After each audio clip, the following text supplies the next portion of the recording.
बिस्मिल्लाहिर्रहमानिर्रहीम और अस्सलाम वालेकुम। 30 मई और पाकिस्तान में जुमे की दोपहर।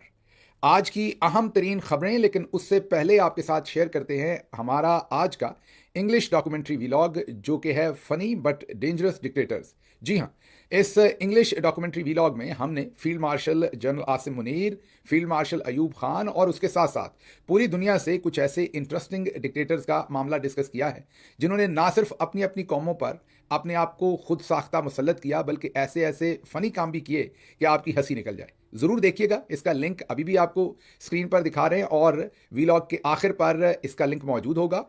इस वीलॉग की जो डिस्क्रिप्शन है उसमें भी और कमेंट सेक्शन में भी।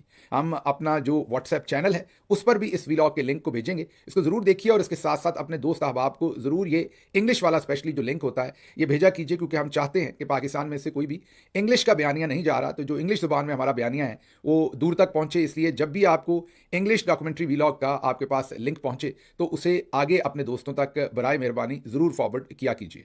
तो अब चलते हैं आज की अहम तरीन खबरों की तरफ।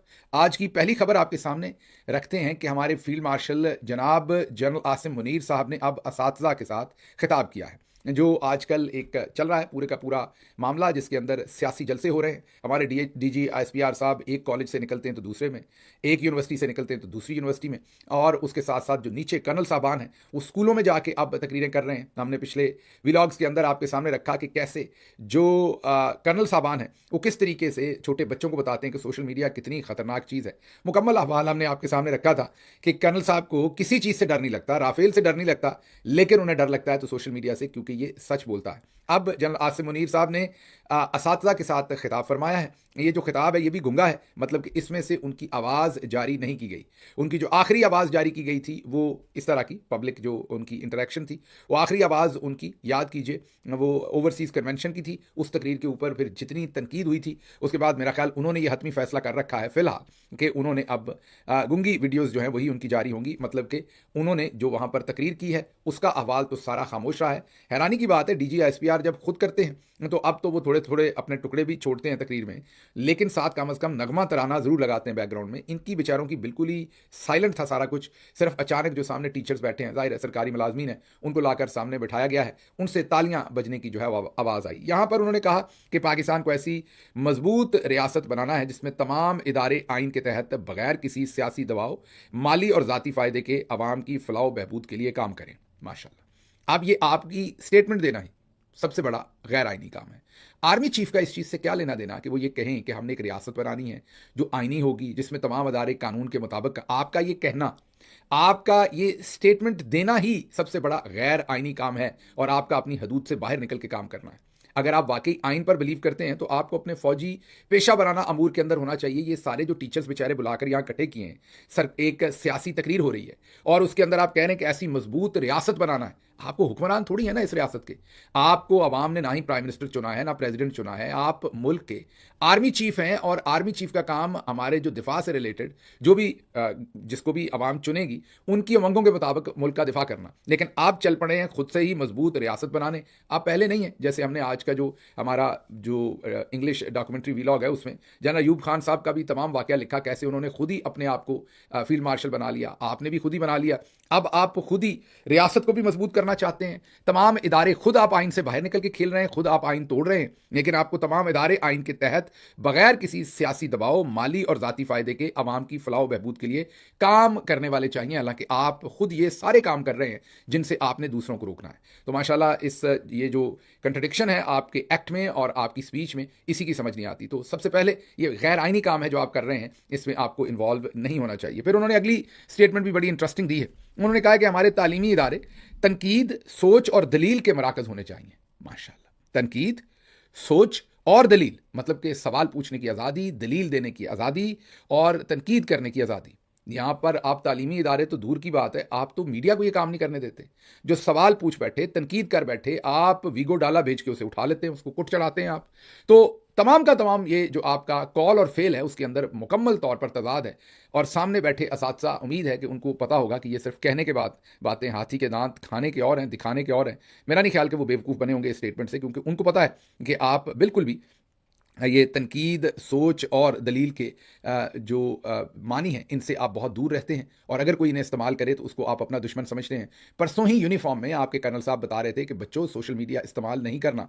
वो भी अपना गैर आइनी काम कर रहे थे, अपने यूनिफ़ॉर्म से निकल के स्कूल के बच्चों को एक ऐसी तलकीन कर रहे थे जो उनके ना काम में आती है, ना उनकी जॉब डिस्क्रिप्शन में आती है। बिल्कुल मुकम्मल तौर पर गैर आइनी काम के अंदर वो भी मुलव्वस थे, जिस तरीके से माशाल्लाह इस वक्त आप कर रहे हैं।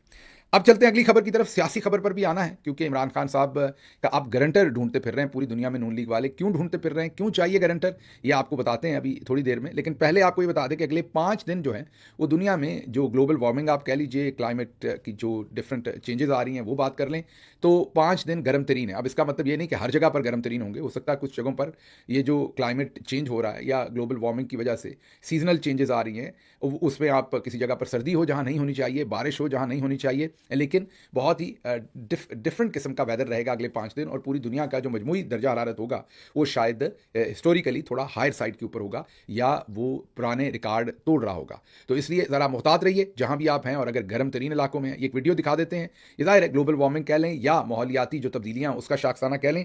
ये स्विट्ज़रलैंड का एक गाँव है, नीचे आप तस्वीर में नीचे देखेंगे इस जो बर्फानी तोदा है, ग्लेशियर है, इसके टूटने से पहले आप देखिए नीचे पूरा एक गांव है। उसके बाद जब वो तोदा गिरा है तो 90% के करीब उसने उस पूरे गांव को अपने नीचे दबा लिया है। इस सारे मामले का पहले से शायद उनको मालूम हो चुका था, यहाँ से लोगों को मूव कर दिया गया था, लेकिन कोई एक या एक से ज़्यादा शहरी ऐसे हैं जो अभी तक लापता है क्योंकि वो शायद लेट मूव हुए या गाँव से मूव नहीं हुए। लेकिन ये इतना बड़ा तोदा था कि पूरे का पूरा गांव ही इसके नीचे आ गया और छुप गया, या आप कह लें कि पूरा गांव ही इसके नीचे दब गया है।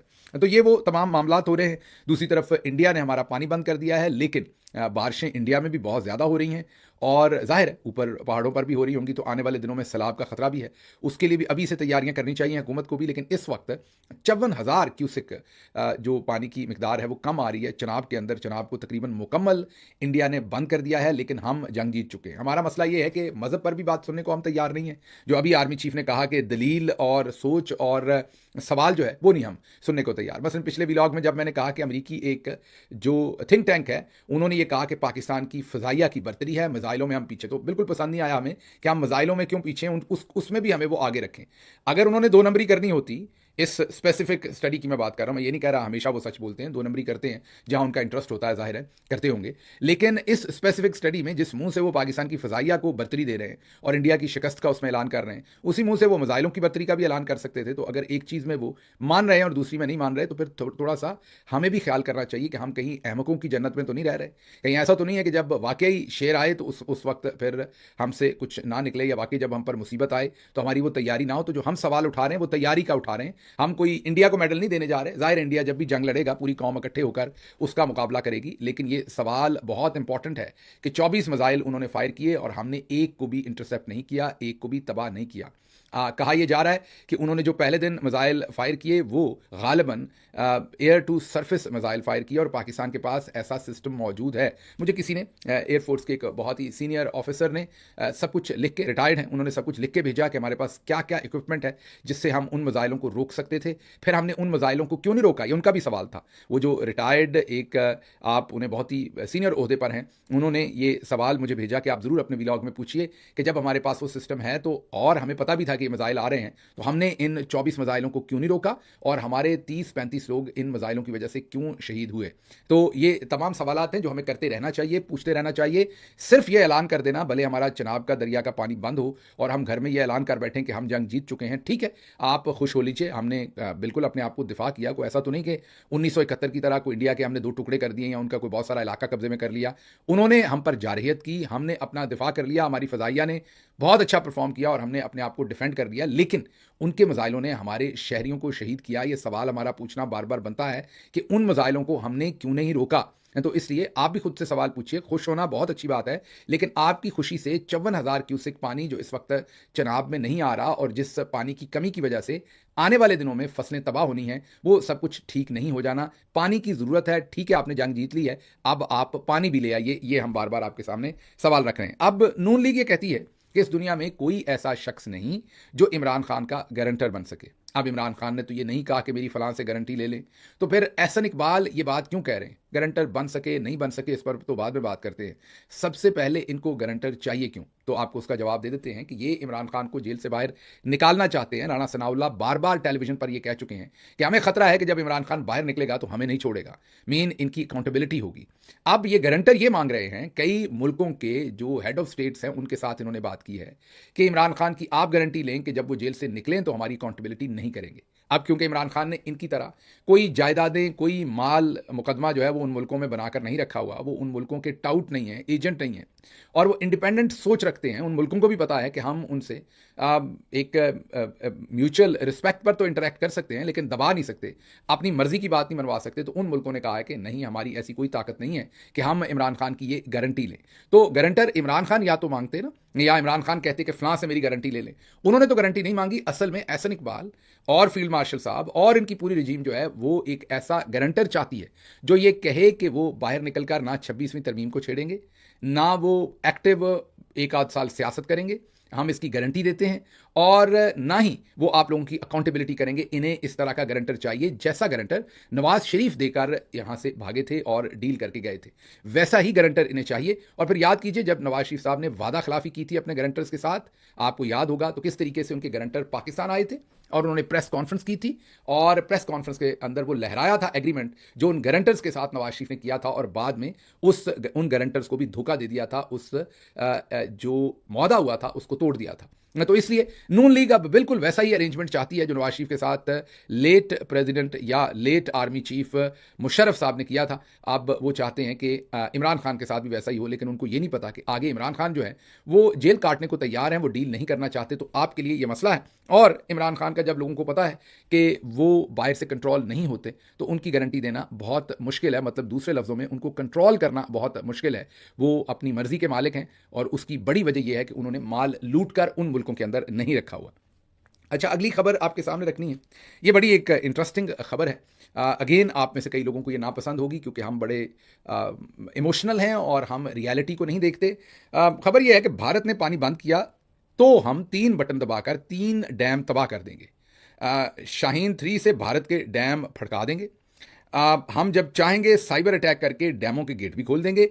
हमारे पास बहुत ऑप्शन है। डॉक्टर समर मुबारक मंद, बहुत ही मैं एहतराम करता हूं, डॉक्टर साहब ने भी किरदार अदा किया हुआ है, लेकिन डॉक्टर साहब यही समझिए कि जो हमारे चौधरी साहब हैं उन्होंने डॉक्टर साहब को, समर मुबारक मंद साहब को रिप्लेस किया था कदीर खान साहब की जगह पर, और इनको प्रमोट किया था। तो समर मुबारक मंद साहब भी बहुत कुर्बत रखते हैं चौधरी निज़ामुद्दीन साहब के साथ। चलें, कोई बुरी बात नहीं, वो हमारे उस सिस्टम में काम करते रहे हैं, चौधरी साहब के करीब काम करते रहे, तो इसमें कोई मायूब बात नहीं कि उनकी कुर्बत है। लेकिन डॉक्टर साहब की जो साइंसी खिदमत है उनमें एक बहुत बड़ी खिदमत ये भी है कि इन्होंने अब से काफ़ी साल पहले, कोई 1 दहाई पहले, ये तस्वीर आपके सामने रखते हैं, ये चनियोट की है। ये भी मेहरबानी डॉक्टर साहब की ही थी। वहाँ पर इन्होंने सोना निकाल लिया था। जी हाँ, अचानक से इन्होंने सोना निकाल लिया, और फिर वो देखें, वो बेचारे हमारे जो बड़े गुगू हैं, हमारे मियाँ साहब, वो पकड़ के खड़े हैं उसको। छोटे ने कहा कि कहीं तस्वीर में मैं बाहर ना आ जाऊँ, हालांकि वो पास वैसे भी खड़े हो सकते थे, लेकिन उन्होंने कहा कि मैं भी शर्फ हासिल करूँ, मैं भी चार्ज हो जाऊँ। जैसे चार्जिंग पे नहीं लगती कोई चीज़, उन्होंने भी उसको एक नुक्कर से हाथ रखा हुआ है ताकि तस्वीर में ये जो सोना निकला है ज़मीन से, इसमें मैं भी हूँ। ये चनियोट के इलाके में ये लोहा था असल में, जिसमें कुछ सोने की कोई कैफियत होगी उसमें थोड़ी बहुत, लेकिन ना उसके बाद वहाँ से सोना निकला, ना निकल सकता था, ना सोने की वो क्वालिटी थी। और जो भी चीज़ें आप ज़मीन से निकालते हैं, आपने ये भी देखना होता है कि निकालने में कितने पैसे लगते हैं, और निकालने के बाद क्या उस चीज़ की जितनी कीमत है उससे कहीं ज़्यादा आप निकालने में तो नहीं लगा रहे। तो डॉक्टर समर मुबारक मंद साहब जो है वो, मेरा ख्याल है कि आजकल जो AI और ये जितनी भी टेक्नोलॉजीज़ हैं उससे ज़ाहिर आउटडेटेड होंगे, अपने वो ज़माने के साइंटिस्ट होंगे जो उनकी एक्सपर्टीज़ थी। लेकिन ये जो डैम्स यहाँ से अब हाईजैक होंगे या हैक होंगे, वो अब अगर आप पहले से टेलीविज़न पर ये बात ऐलान फरमा देंगे तो फिर यकीनी तौर पर इंडिया तो चले, फिर टेक्नोलॉजी में थोड़ा बहुत ठीक ठाक है, वो बड़ा माठा मुल्क भी हो तो वो भी फिर अपनी चीज़ें हैक नहीं होने देगा, वो पहले से उसके इंतजाम कर लेगा। अब डॉक्टर साहब ने कहा कि अगर वो पानी बंद कर देंगे तो हम 3 बटन दबाकर 3 डैम तबाह कर देंगे। तो हजूर, पानी तो उन्होंने कर दिया बंद। 2 डैम हैं जिनसे उन्होंने पानी बंद किया है, बगलेहार डैम है और किशनगंगा डैम है। इन दोनों पर वो आपका पानी बंद कर चुके हैं। अब आपने बटन दबा दीजिए, कब दबाना है, क्योंकि अगर आपने बटन ना दबाया जो आप फरमा रहे हैं तो किसान हमारे मारे जाएंगे, उनको बेचारों को पानी नहीं मिलेगा, क्योंकि इंडिया फिलहाल पानी जो है वो बंद कर चुका है। डॉक्टर साहब ने और भी इंटरेस्टिंग और फनी बातें की हैं इसके अंदर, ये जानते बूझते हुए कि इंडिया में तकरीबन 5,000 के करीब डैम है और हमारे पास तकरीबन 150 के करीब डैम है। उनमें भी 2 डैम ऐसे हैं जो काबिल ज़िक्र हैं। तो अगर हम उनके डैम उड़ाएँगे तो क्या वो हमारे डैम नहीं उड़ाएँगे? वो लड्डू रखेंगे हमारे डैमों के सामने आके। तो जंग से बचिए, ये जिंगोइज़्म जो है वो उधर मोदी जैसे पागल करें समझ आती है। क्योंकि वो तो पागल हैं, वो तो जंग मुसल्लत करना चाहते हैं, उनके सरों पर तो खून सवार है। हमें अकल की बातें करनी चाहिए और अपनी आवाम को जंग नहीं बेचनी चाहिए। वो बातें करनी चाहिए जो लॉजिकल हों, क्योंकि अगर हम उनके डैम उड़ाएँगे तो वो वापस नहीं उड़ाएँगे हमारे डैम। तो एक अजीब-सी कैफ़ियत है, मतलब हमारे जो साइंसदान हैं वो भी अखीरी करे जा रहे हैं। अगली खबर बहुत ही इंटरेस्टिंग है। इंडियन मीडिया जो है उसमें मामलात कितने दूर निकल गए हैं आपको बताते हैं। जैसे अभी मैंने कहा जिंगोइज्म जो है, हमारे भी कुछ लोग आजकल नए नए अर्नाब गोस्वामी बने, हमारे लौंडा लपाड़ा जी, वो आजकल इधर वो नफरत बेचते हैं 24 घंटे और उनको लगता है बस लड़ जाएं, मर जाएं, तबाह कर दें, तबाह हो जाएं। और वही काम जो उस तरफ अर्नाब गोस्वामी करते हैं इस तरफ भी हमारी तरफ भी लोगों ने करना शुरू किया हुआ है। एक ऐसे ही मीडिया के जो दोस्त बगैर जाने बूझे उन्होंने रॉ के जो साबिका चीफ हैं उनसे उन्होंने इंटरव्यू किया। फिर उनके साथ क्या हुआ ये आपको दिखाते हैं। ये ज़रा आपने एक वीडियो छोटी सी देखनी है। ये साहब रॉ के जो साबिक चीफ हैं एएस दौलत, उनसे ये इंटरव्यू करने गए थे और उनसे सवाल पूछा कि पता चला आप खुफिया तौर पर पाकिस्तान गए हुए थे। उसके बाद उन्होंने क्या हशर किया ये देखिए। कौन कह रहा था बात कर रहा हूं, बताओ ना मेरे को कौन कह रहा था। देख लिया आपने। तो ये हालात है आजकल उस तरफ मीडिया के कि उन्होंने जंग, बदअतमादी, नफरत पाकिस्तान के खिलाफ बेचनी है। और इधर भी ऐसे ही लोग ज़्यादा पॉपुलर हो रहे हैं जो जंग और नफरत बेच रहे हैं। ये सोचे बगैर, जैसे हिंदुस्तान में जब वो नफरत बेचते हैं ये सोचे बगैर कि पाकिस्तान ने चूड़ियां तो नहीं पहनी। जब वो वहाँ कहते हैं कि पाकिस्तान को तबाह कर दो, मिटा दो, और वो इधर को आएंगे तो क्या हम वापस तबाह नहीं करेंगे, मिटाएंगे नहीं? तो होगा क्या? मासूम लोग मरेंगे दोनों तरफ से। ऐसे ही जो हमारी तरफ जंग बेचते हैं और कहते हैं डैम उड़ा देंगे उनके, वो नहीं सोचते कि वो क्या आगे से उन्होंने चूड़ियां पहनी हुई हैं। तो अल्लाह की ज़ात जंग से हर खित्ते को बचाए। जंग में से कुछ नहीं निकलता। पहले ही मोदी जैसे पागल थे, लेकिन अब क्योंकि हमारे चौधरी साहब को ये नया मंजन मिला है, अब तो छोटा सा दहशतगर्दी का हमला भी होता है ना तो उसमें ख्वारिज और इंडियन एजेंट। पिछले 4 साल में हिंदुस्तान का नाम इनकी जुबान पे नहीं आया। हालांकि गार्डियन लिखता रहा कि आपके मुल्क के अंदर आके आपके शहरियों को कत्ल कर रहे हैं, लेकिन हमने नाम तक नहीं लिया। उस वक्त हमारी डॉक्ट्राइन ये थी कि हमने इंडिया के साथ दोस्ती करनी और लड़ाई नहीं करनी। अब कहीं पटाखा चलता है या दहशतगर्दी होती, जो भी होता है, क्योंकि हमें आवाम के जज्बात को भड़काना है, अब हर चीज़ में हम इंडियन एजेंट्स और इंडिया का नाम आजकल इस्तेमाल कर रहे हैं। खबरें और भी थी, लेकिन मुझे यहाँ से इजाज़त दीजिए। अल्लाह आपका हामी और नासिर हो। पाकिस्तान जिंदाबाद।